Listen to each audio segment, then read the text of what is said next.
বন্ধু, আজ চৈত্র মাসের এই বাসন্তী নবরাত্রির পবিত্র মুহূর্তে আপনি কি অনুভব করছেন জীবনে অদৃশ্য কোনো বাধা, নেতিবাচক শক্তি বা অশান্তি? বারবার চেষ্টা করেও যে কোনো কাজে সাফল্য যেন অধরাই থেকে যাচ্ছে। তাহলে আজই ঘটুক আপনার জীবনে অলৌকিক পরিবর্তন মা দুর্গার এই শক্তিশালী গুপ্তমন্ত্রে।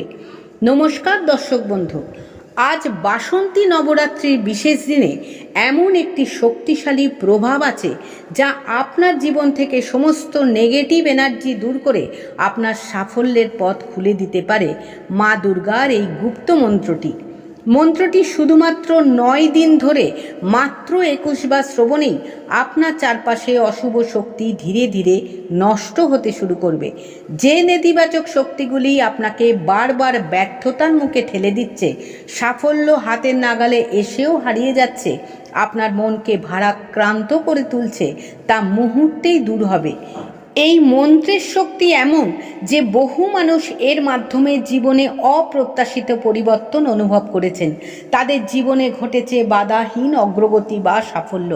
তাই আজকের ভিডিওটি স্কিপ না করে মা দুর্গার এই শক্তিশালী গুপ্ত মন্ত্রটি নবরাত্রির 9 দিন ধরে দিনে অথবা রাতের যে কোনো সময় মাত্র 21 বার শ্রবণ করুন। আর মন্ত্রফলের কথা আমরা বলবো না, আপনিই পরীক্ষা করে দেখুন।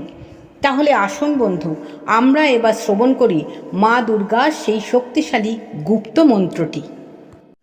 ওম হ্রিং শ্রীং ক্লিং ওম হ্রিং শ্রীং ক্লিং कंसोस्मितं हिरण्यप्रकारमर्दा ज्वलन्तीं तृप्तं तर्पयन्तीं पद्मे स्थितं पद्मवर्णातामिहोपवये श्रियं ॐ ह्रीं श्रीं क्लीं चामुण्डा वै विच्चे।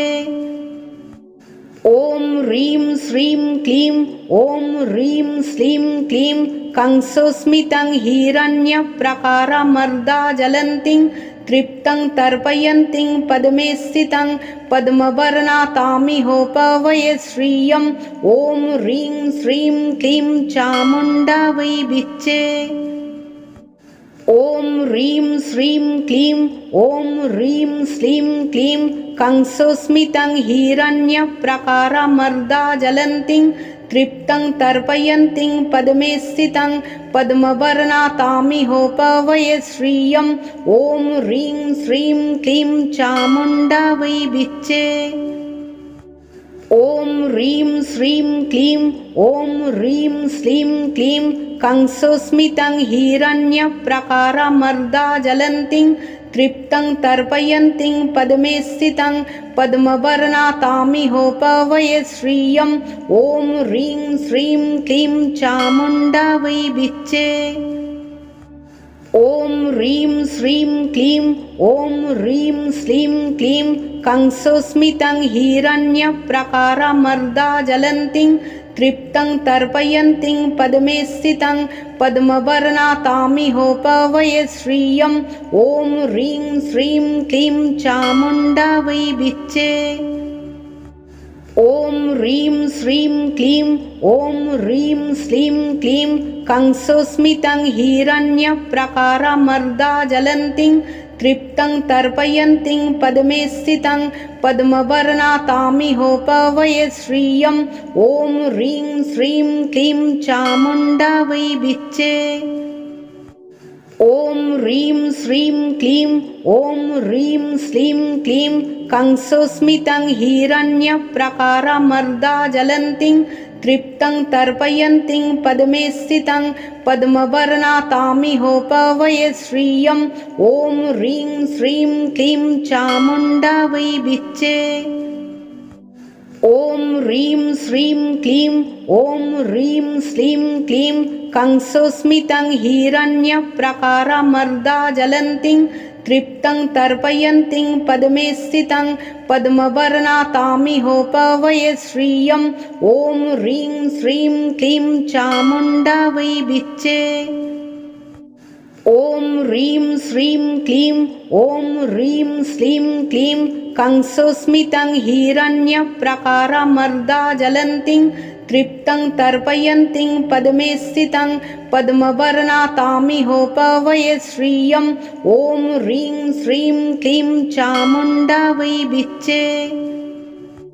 ॐ ह्रीं श्रीं क्लीं ॐ ह्रीं श्रीं क्लीं कंसोऽस्मितं हिरण्यप्रकारमर्दा ज्वलन्तीं तृप्तं तर्पयन्तीं पद्मे स्थितं पद्मवर्णातामिहोपवये श्रियं ॐ ह्रीं श्रीं क्लीं चामुण्डा वै विच्चे।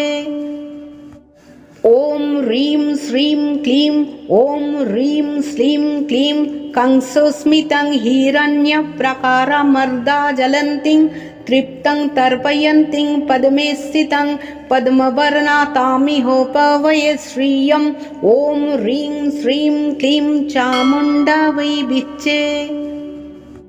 ॐ ह्रीं श्रीं क्लीं ॐ ह्रीं श्रीं क्लीं कंसोऽस्मितं हिरण्यप्रकारमर्दा ज्वलन्तीं तृप्तं तर्पयन्तीं पद्मे स्थितं पद्मवर्णातामिहोपवये श्रियं ॐ ह्रीं श्रीं क्लीं चामुण्डा वै विच्चे।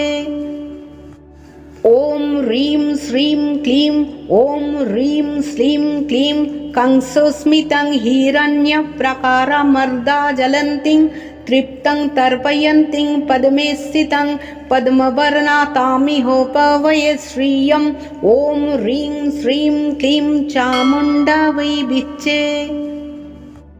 ॐ ह्रीं श्रीं क्लीं ॐ ह्रीं श्रीं क्लीं कंसोऽस्मितं हिरण्यप्रकारमर्दा ज्वलन्तीं तृप्तं तर्पयन्तीं पद्मे स्थितं पद्मवर्णातामिहोपवये श्रियं ॐ ह्रीं श्रीं क्लीं चामुण्डा वै विच्चे।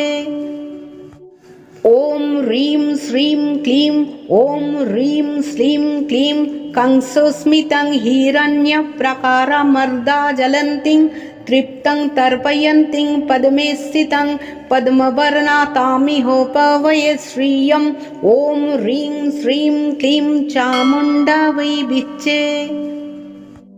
ॐ ह्रीं श्रीं क्लीं ॐ ह्रीं श्रीं क्लीं कंसोऽस्मितं हिरण्यप्रकारमर्दा ज्वलन्तीं तृप्तं तर्पयन्तीं पद्मे स्थितं पद्मवर्णातामिहोपवये श्रियं ॐ ह्रीं श्रीं क्लीं चामुण्डा वै विच्चे। ॐ ह्रीं श्रीं क्लीं ॐ ह्रीं श्रीं क्लीं कंसोऽस्मितं हिरण्यप्रकारमर्दा ज्वलन्तीं तृप्तं तर्पयन्तीं पद्मे स्थितं पद्मवर्णातामिहोपवये श्रियं ॐ ह्रीं श्रीं क्लीं चामुण्डा वै विच्चे। ॐ ह्रीं श्रीं क्लीं ॐ ह्रीं श्रीं क्लीं कंसोऽस्मितं हिरण्यप्रकारमर्दा ज्वलन्तीं तृप्तं तर्पयन्तीं पद्मे स्थितं पद्मवर्णातामिहोपवये श्रियं ॐ ह्रीं श्रीं क्लीं चामुण्डा वै विच्चे। ॐ ह्रीं श्रीं क्लीं ॐ ह्रीं श्रीं क्लीं कंसोऽस्मितं हिरण्यप्रकारमर्दा ज्वलन्तीं तृप्तं तर्पयन्तीं पद्मे स्थितं पद्मवर्णातामिहोपवये श्रियं ॐ ह्रीं श्रीं क्लीं चामुण्डा वै विच्चे। ॐ ह्रीं श्रीं क्लीं ॐ ह्रीं श्रीं क्लीं कंसोऽस्मितं हिरण्यप्रकारमर्दा ज्वलन्तीं तृप्तं तर्पयन्तीं पद्मे स्थितं पद्मवर्णातामिहोपवये श्रियं ॐ ह्रीं श्रीं क्लीं चामुण्डा वै विच्चे। ॐ ह्रीं श्रीं क्लीं ॐ ह्रीं श्रीं क्लीं कंसोऽस्मितं हिरण्यप्रकारमर्दा ज्वलन्तीं तृप्तं तर्पयन्तीं पद्मे स्थितं पद्मवर्णातामिहोपवये श्रियं ॐ ह्रीं श्रीं क्लीं चामुण्डा वै विच्चे।